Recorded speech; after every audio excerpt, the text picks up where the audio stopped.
मेरी battery low है और यहाँ पर अंधेरा हो रहा है। ये फाइनल मैसेज था एक ऐसे रोवर का जिसकी वजह से हम आज मार्स पर जाने के लिए रेडी हैं। इस रोवर का नाम था अपॉर्चुनिटी। 7 जुलाई 2003 को नासा इसको लॉन्च करता है मार्स के लिए। 6 महीने के सफर के बाद ये रोवर 25 जनवरी 2004 को मार्स पर लैंड करता है। इस रोवर को प्लान किया जाता है कि ये सिर्फ 90 दिन यानी 3 महीने के लिए मार्स को स्टडी करेगा, लेकिन हैरानी के तौर पर अपॉर्चुनिटी रोवर 3 महीने नहीं, 3 साल नहीं, 13 साल नहीं, बल्कि पूरे 15 साल तक मार्स पे घूमता रहता है और इस प्लेनेट को स्टडी करता है। इस रोवर का मकसद था मार्स पे पानी के ट्रेसेस देखना कि क्या इस प्लेनेट पे पहले पानी हुआ करता था, साथ ही मार्स का इन्वायरमेंट कैसा है और ये दिखता कैसा है। ये सारी की सारी पिक्चर्स अपॉर्चुनिटी रोवर ने भेजी हैं अर्थ पर अपने ऑपरेशन पीरियड में। फिर कई सालों बाद अपॉर्चुनिटी रोवर में इशू आना शुरू हो जाते हैं। एक तो इसका एक व्हील स्टक हो गया था, साथ ही मार्स पर डस्ट स्टॉर्म बहुत ज्यादा आते थे, तो इसके सोलर पैनल पर काफी मिट्टी जमा हो गई थी, जिसकी वजह से इसको मुश्किल होती थी सन से अपने आप को सही तरह चार्ज करने के लिए। फिर आता है जून 2018। अपॉर्चुनिटी रोवर 45 किलोमीटर मार्स की सरफेस पर सफर कर लेता है। इसी महीने मार्स पर बहुत बड़ा ग्लोबल डस्ट स्टॉर्म आता है जो सन को पूरी तरह ब्लॉक कर देता है। अपॉर्चुनिटी रोवर अपने आप को सही तरह चार्ज नहीं कर पाता।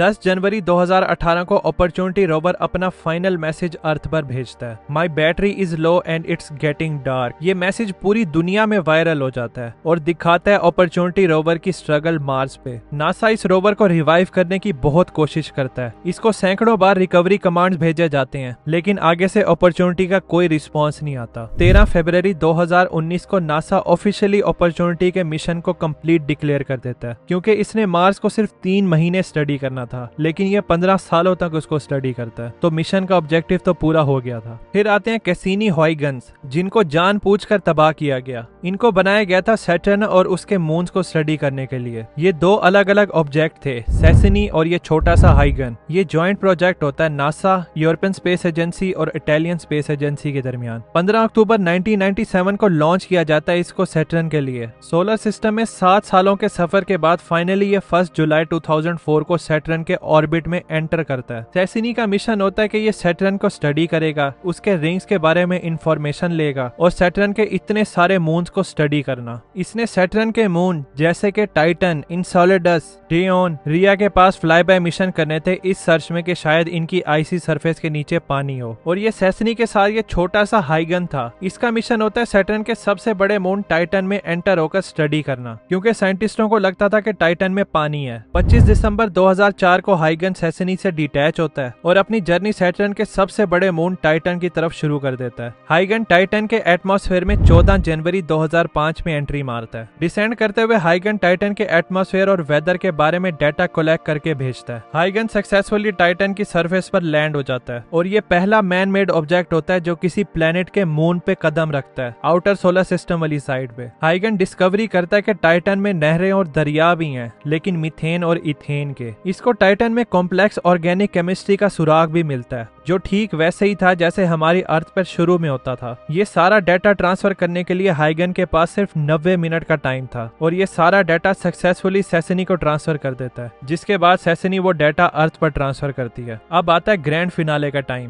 कैसिनी 290 बार सैटर्न के गिर्द चक्कर लगा चुका था। अब क्योंकि सैटर्न के मून्स हैबिटेबल थे रहने के लिए, साइंटिस्टों को डर होता है कि कहीं कैसिनी सैटर्न के गिर्द चक्कर लगा कर उसके मून्स में क्रैश ना हो जाए। अगर ऐसा हुआ तो अर्थ के माइक्रोब उसके मून को गंदा कर देंगे। वो चाहते थे कि सैटर्न के मून अर्थ के बैक्टीरिया और माइक्रो ऑर्गेनिज्म से पाक रहें, ताकि उन मून्स को फ्यूचर में भी स्टडी किया जा सके। तो बजाय कैसिनी खुद ही कहीं क्रैश हो, ये फैसला करते हैं कि कैसिनी को सैटर्न में ही क्रैश कर देते हैं। इसकी वजह से सैटर्न के एटमॉस्फेयर भी स्टडी हो जाएगा और उसके रिंग्स भी। 15 सितंबर 2017 को कैसिनी सैटर्न के एटमॉस्फेयर में एंटर होने के बाद जलकर खत्म हो जाता है। बाकी वो छोटा सा हाइगन वो अभी भी टाइटन पे है, लेकिन उसकी बैटरीज डेड है। इसके बाद आता है वेनेरा 7, जिसको बनाया गया था हमारे सोलर सिस्टम के सबसे हॉट प्लेनेट वीनस को स्टडी करने के लिए। वेनेरा 7 को बनाया था सोवियत यूनियन ने। 17 अगस्त 1970 को इसको लॉन्च किया जाता है वीनस के लिए। वेनेरा 7 4 महीने में मिलियंस ऑफ किलोमीटर का सफर करने के बाद 15 अगस्त 1970 को वीनस के एटमॉस्फेयर में एंट्री मारता है। इसको एक्सट्रीम हीट और प्रेशर का सामना करना पड़ता है लैंडिंग के वक्त, क्योंकि प्लेनेट वीनस की सरफेस का टेम्परेचर 464 डिग्री सेंटीग्रेड होता है। इन चैलेंजेस के बावजूद वेनेरा 7 सॉफ्ट लैंडिंग करने में कामयाब हो जाता है और ये स्पेस एक्सप्लोरेशन हिस्ट्री का पहला स्पेसक्राफ्ट बन जाता है जिसने दूसरे प्लैनेट पर लैंडिंग की। जब ये सरफेस पर पहुंचता है तो डाटा ट्रांसमिट करना शुरू कर देता है अर्थ पे। इसने वीनस के एटमॉस्फेयर, टेम्परेचर और प्रेशर के बारे में बहुत ही valuable information the.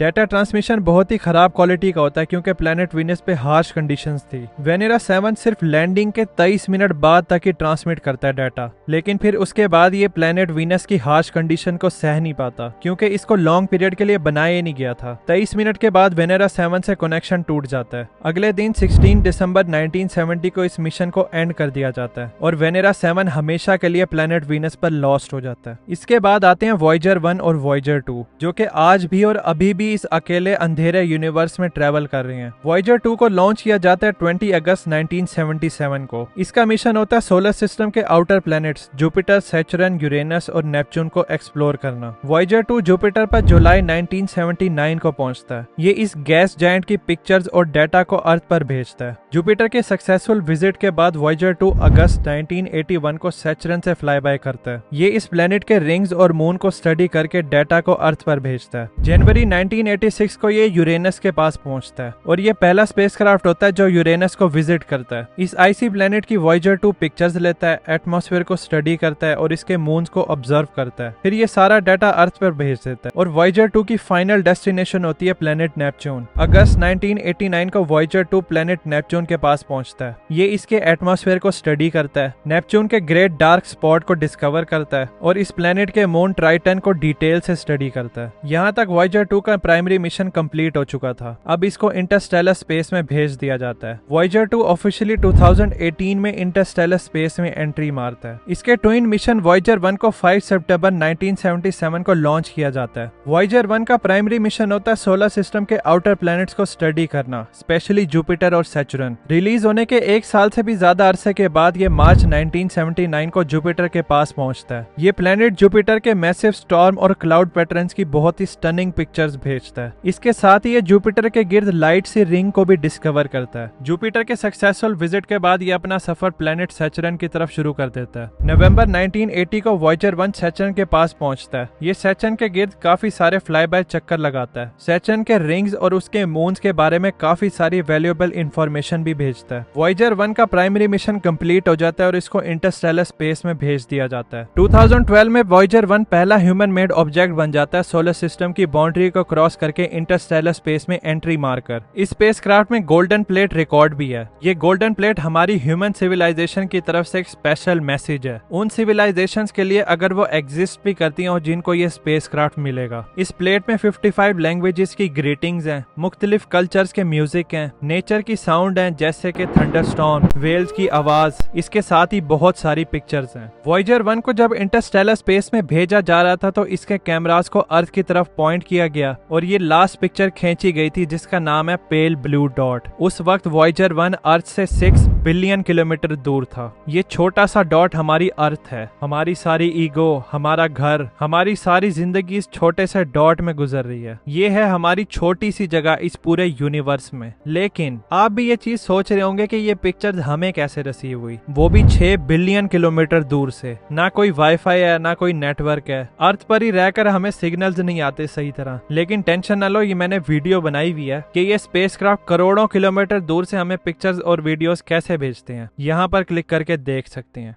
Thanks for watching.